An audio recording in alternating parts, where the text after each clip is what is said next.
KKR ডাগআউটের season 2 এর episode 2 তে আপনাদের সকলকে স্বাগত। আজকে কিন্তু ইডেন গার্ডেন্সে যেভাবে কেকেআর হারলো সেটা কিন্তু সত্যি মানে খুবই বেদনাদায়ক এবং দুঃখজনক কেকেআর ফ্যানেদের জন্য।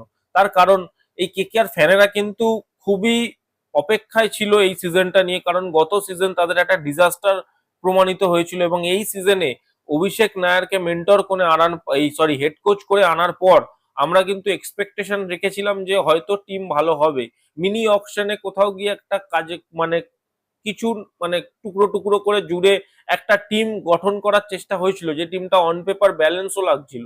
বাট যখন এক্সিকিউশনের সময় এলো, প্রথমত তো ইনজুরি, আর দ্বিতীয় কথা যেটুকু রিসোর্সেস অ্যাভেলেবেল আছে সেটুকু রিসোর্সেসও নিয়েও যে প্যাথেটিক গেমটা কেকেআর খেলছে সেটা কিন্তু সত্যি মানে সত্যি অ্যাজ আ কেকেআর ফ্যান খুবই বেদনাদায়ক। ও ম্যাচের প্রথম থেকে আসি, এসআরএইচ বনাম কেকেআর ইডেন গার্ডেন্সে কেকেআর এর প্রথম হোম ম্যাচ এবং দ্বিতীয় আইপিএল লিগ ম্যাচ, এসআরএইচ এরও দ্বিতীয় লিগ ম্যাচ, এবং বলাই বাহুল্য দুটো টিমই তাদের ফার্স্ট ম্যাচ হেরে এই ম্যাচটা স্টার্ট করছিল। এবং টসে জেতে আজিঙ্কিয়া রাহানে, এবং এই আইপিএল 2026-এর এখনো অব্দি যে ট্রেন্ডটা ছিল যে যারা প্রথম ফিল্ডিং করছে তারাই ম্যাচ জিতছে, তো সেই ট্রেন্ডটাও ভেঙে দিয়েছে কেকেআর। এবং প্রথম টসে জিতে ফিল্ডিং করার সিদ্ধান্ত নেয় আজিঙ্কিয়া রাহানে, কেকেআর ক্যাপ্টেন, এবং ব্যাটিং করতে আসে ট্রাভিস হেড এবং অভিষেক শর্মা। ট্রাভিস হেড এবং অভিষেক শর্মা আসে এবং মারধর শুরু করে দেয়। তাদের চিরাচরিত ফর্ম যেটা তারা ছিল না। অভিষেক শর্মা খুব একটা ভালো ফর্মে নেই, ট্রাভিস হেডও খুব একটা ভালো ফর্মে নেই, কিন্তু কেকেআর বোলারদের কার্টেসি ক্রেডিট কেকেআর বোলারদের, তারা কিন্তু এদের দুজনকেই ভালো ফর্মে ফিরিয়ে নিয়ে আসে। একদিকে ট্রাভিস হেড কার্তিক ত্যাগীর বলে আউট হয় ক্যামেরন গ্রিনের হাতে ক্যাচ দিয়ে, ততক্ষণে সে 21 বলে 46 রান বানিয়ে ফেলে, 4টে 4 3টে 6 এবং 220-র কাছে স্ট্রাইক রেটে। এবং অভিষেক শর্মা ব্লেসিং মুজারাবানির বলে আউট হয় বরুণ চক্রবর্তীর হাতে ক্যাচ দিয়ে, সে ততক্ষণে 21 বলে 48 রান বানিয়ে ফেলে, 4টে 4 4টে 6 মেরে 230-এ 228-এর স্ট্রাইক রেট। তো তারপর ঈশান কিষান নামে, ঈশান কিষানও 9 বলে 14 রান করে, বাট তাকে ব্লেসিং মুজারবানি আউট করে দেয় রিঙ্কু সিং এর হাতে ক্যাচ করিয়ে, এবং অনিকেত ভার্মাকেও অনুকূল রয় কিন্তু বোলিং এ ফাঁসিয়ে দেয়। বাট তারপর একটা পার্টনারশিপ আসে হেনরিক ক্লাসেন এবং নীতিশ কুমার রেড্ডি।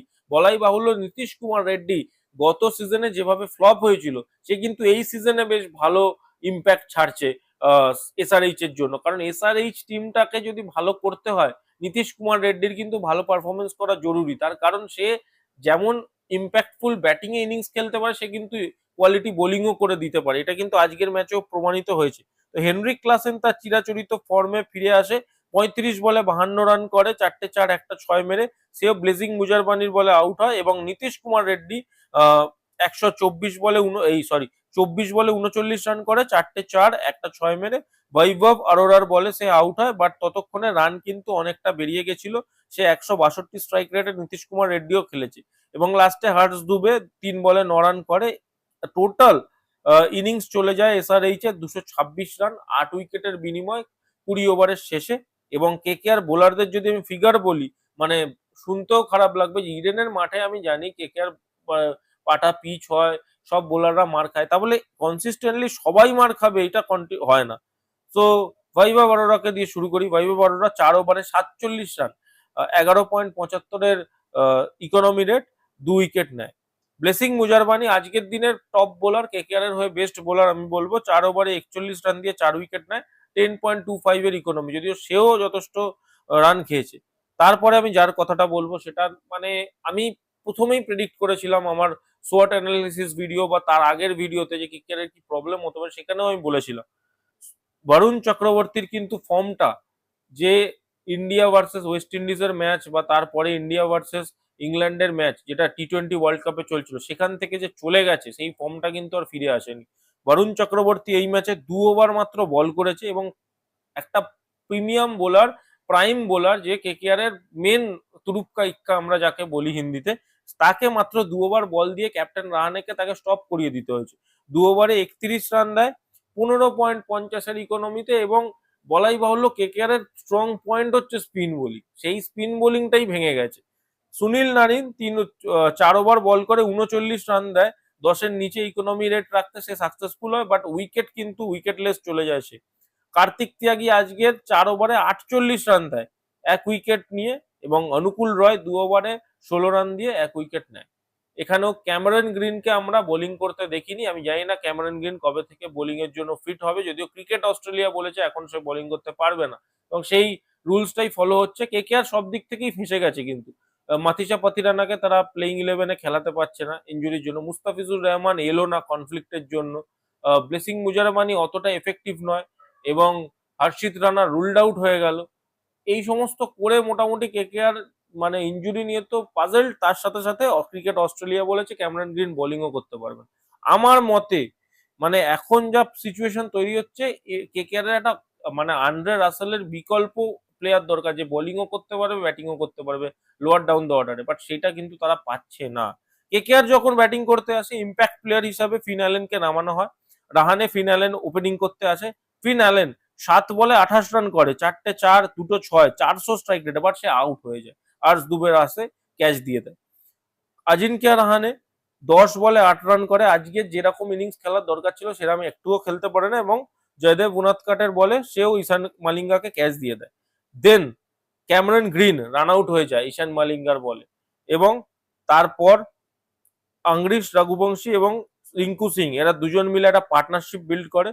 আংরিশ রঘুবংশী 29 বলে 52 রান করে, বাট সেও রান আউট হয়ে যায়। এটাই আনফর্চুনেট, কারণ আংরিশ রঘুবংশীকে একমাত্র প্লেয়ার যাকে দেখে মনে হচ্ছে সে ম্যাচ বার করতে পারবে, এবং আনফর্চুনেটলি সেও আজকে রান আউট হয়ে যায়। 29 বলে 52 রান করে, 6টা 4, 2টো 6 মেরে 180 strike rate. But Rinku Singh vice captain, তার আরেকটু রেসপন্সিবিলিটি নেওয়া উচিত, বাট সে যতক্ষণ ম্যাচটা, আমার মতে কেকেআর কিন্তু রান রেট ঠিকঠাকই রেখেছিল, বাট তাদের উইকেট পড়ে যাচ্ছে, তারা সেটা কন্ট্রোল করতে পারছে না। রিঙ্কু সিং এর খেলাটাকে একটু লং নিয়ে যাওয়া উচিত ছিল। রিঙ্কু সিং তো যথেষ্ট এক্সপিরিয়েন্স প্লেয়ার আইপিএল এ, বাট সে কি করলো, 25 বলে 35 রানের স্কোরে একটা এমন শট মারলো নীতিশ কুমার রেড্ডিকে, জয়দীপ উনাদকাটের হাতে ক্যাচ করিয়ে সে আউট হয়ে যায়। অনুকূল রয় নীতিশ কুমার রেড্ডির প্রথম বলে, মানে নীতিশ কুমার রেড্ডির বলে আউট হয়ে যায় ঈশান কিষানকে ক্যাচ দিয়ে। রমনদীপ সিং, কবে রমনদীপ সিং নিজের পারফরমেন্স দেখাবে আমি জানি না। এই লোয়ার অর্ডারের ওপর যদি বেস করে কেকেআর ভাবে এই বছরের সিজনে কাপ নেবে, তাহলে মুশকিল আছে। যেখানে দেখছে উইকেট পড়ছে, রান রেটটা ঠিক জায়গা আছে, রমনদীপ সিং সেখানে একটা সেন্সিবল খেলা উচিত ছিল তার। তো প্রথমত প্রথম থেকেই ব্যাটে বল লাগছে না, বারবার ব্যাটের ওপরে বল লাগছে, যতবার পুল করছে আমি দেখছি এমন জায়গা করছে যেখানে কোনো ফিল্ডার নেই। প্রত্যেকবার এরকম হলো 2-3 বার, এবং লাস্টে তো সে আউটই হয়ে গেল কাট করতে গিয়ে ঈশান মালিঙ্গার বলে। 9 বলে 10 রান, এবং সুনীল নারিন 4 বলে 12 রান। প্রথম 2টো বলে 2টো 6 মানে, যদিও প্রথম বলটা 6, দ্বিতীয় বলটাতেই ক্যাচ দিয়েছিল, ক্যাচ মিস করে, এবং তৃতীয় বলটা ডটকে 4 নম্বর বলটা আবার চালায়, ক্যাচ আউট হয়ে যায়। তো একটা বেসলেস ইনিংস। কার্তিক তিয়াগিও 5 বলে 5 রান করে, এবং কেকেআর ম্যাচটা হেরে যায়, একটা হেলদি মার্জিনে হেরে যায়। কেকেআর মাত্র 16 ওভারের মধ্যে 161 রান করে অল আউট হয়ে যায়, এবং এসআরএইচ 65 রানে কেকেআরকে হারিয়ে দেয় একটা বড় মার্জিনে, এবং এটা কিন্তু খুবই বেদনাদায়ক। যারা কেকেআর এর ফ্যান, 2024-এ কেকেআর এর কি টিম ছিল? কেকেআর টিমকে বলা হতো টিম টু বিট, এইরকম মানুষ বলতো যে টিম টু বিট, এই টিমটাকে বিট করা একটা মানে বড় ব্যাপার। সেই টিমটার এইরকম অবস্থা, যে কেউ যখন তখন এসে হারিয়ে দিয়ে চলে যাচ্ছে। মানে এটা সত্যি দেখা যাচ্ছে না। 2-3টে জিনিস বলবো, যে স্ট্র্যাটেজি, বেস্ট স্ট্র্যাটেজি কিন্তু বানিয়েছিল এসআরএইচ। তারা স্লোয়ার বলটা যেভাবে ইউজ করেছে, কেকেআর কিন্তু ইউজ করতে পারে। এসআরএইচ এর প্রত্যেকটা বোলার, আমি যদি বোলিং ফিগার বলি, ডেভিড পেইন 2 ওভারে 35 রান দেয়, খুবই বাজে বোলিং করে। বাট হর্ষ দুবে 2 ওভারে 17 রান দিয়ে 1 উইকেট নেয়, সেই 1 উইকেটটা কিন্তু ফিনালেনের। 3 ওভারে 21 রান দিয়ে 3 উইকেট নেয় জয়দেব উনাদকাট, এবং তার যে স্লো বল লেফট আর্ম অ্যাঙ্গেল থেকে, সেটা কিন্তু যথেষ্ট এফেক্টিভ। ঈশান মালিঙ্গাকে তারা ইম্প্যাক্ট করে নিয়ে আসে, সেও 2 ওভারে 14 রান দিয়ে 2 উইকেট নেয়, এবং নীতিশ কুমার রেড্ডি 2 ওভারে 17 রান দিয়ে 2 উইকেট নেয়। এরা সবাই কিন্তু বলতেই হবে যে স্লোয়ার বলটা ইউজ করেছে, সেটা কিন্তু দেখবার মতো। তারা স্লোয়ার বল করে করে বেশ ভালো এফেক্টিভ হয়েছে, যেটা কিন্তু কেকেআর বোলাররা করতে পারেনি, প্ল্যান ছিল না। তার থেকেও বড় কথা, কেকেআর এর যে স্পিন, যেটা সবচেয়ে স্ট্রং ইউনিট, সেটাই একদম কোল্যাপস করে গেছে। তো এই জায়গা থেকে কেকেআর কি করে ফিরবে আমি জানি না। ব্যাটিং নিয়ে আলাদা করে ক্রিটিসিজম করার কিছু নেই, প্রত্যেকটা ব্যাটারকে দায়িত্ব নিতে হবে, এবং আমার এবার একদম ডাইরেক্ট সাজেশন যে ক্যামেরন গ্রিনকে বস, এইরকম শুধু অ্যাজ আ ব্যাটার খেলিয়ে কোনো লাভ নেই, বসিয়ে দাও, রোবমান পাওয়ালকে নিয়ে আসো, এবং রোবমান পাওয়ালকে 5 নম্বর কি 6 নম্বরে ফিট করো। কারণ রোবমান পাওয়াল আপনাকে বোলিংও দেবে, এবং কোয়ালিটি লোয়ার অর্ডারে ইনিংস খেলেও দেবে। তো এই জায়গাটা কিন্তু শোধরাতে হবে কেকেআর কে, নইলে কিন্তু বিশাল আগামী দিনে কোন জায়গায় কেকেআর ফিনিশ করবে এটা নিয়ে কিন্তু ডাউট হয়ে যাচ্ছে। হয়তো একদম বটম অফ দ্য টেবিলই ফিনিশ করবে কেকেআর। আজিনকিয়া রাহানে ক্যাপ্টেন্সি মানে একদম মাটির তলানিতে চলে গেছে, তাকে আমি সত্যি বলতে কি টেস্ট ক্রিকেটে ভালো ক্যাপ্টেন হিসেবে রেসপেক্ট করতাম, বাট টি-20 ক্রিকেটে তার যে ক্যাপ্টেন্সির আমি ল্যাক দেখছি, মানে আমি সত্যি বলছি যে কি হবে কেকেআর এর ভগবান জানে। এবং তার থেকেও বড় ব্যাপার, রিঙ্কু সিং, রমনদীপ সিং এরা 3-4টে সিজন ধরে খেলছে কেকেআর এর হয়ে। এরা যদি না এখনো রেসপন্সিবিলিটি নিয়ে খেলতে পারে তাহলে আর কবে খেলবে এই প্রশ্নটা কিন্তু রয়েই যাচ্ছে। সো আপনাদের কি মতামত কেকেআর এর এই ম্যাচটা নিয়ে ডেফিনেটলি কমেন্ট করে জানান। অবশ্যই ভিডিওটা ভালো লাগলে লাইক করে দিন, শেয়ার করে দিন, এবং চ্যানেলে নতুন হয়ে থাকলে চ্যানেলটাকে ডেফিনেটলি সাবস্ক্রাইব করে দিয়ে যেতে কিন্তু ভুলবেন না। কেকেআর ডাগ আউট নিয়ে আমি আবার পরের এপিসোডে ফিরে আসবো কেকেআর এর নেক্সট ম্যাচ নিয়ে। ততক্ষণ অবধি থ্যাংক ইউ।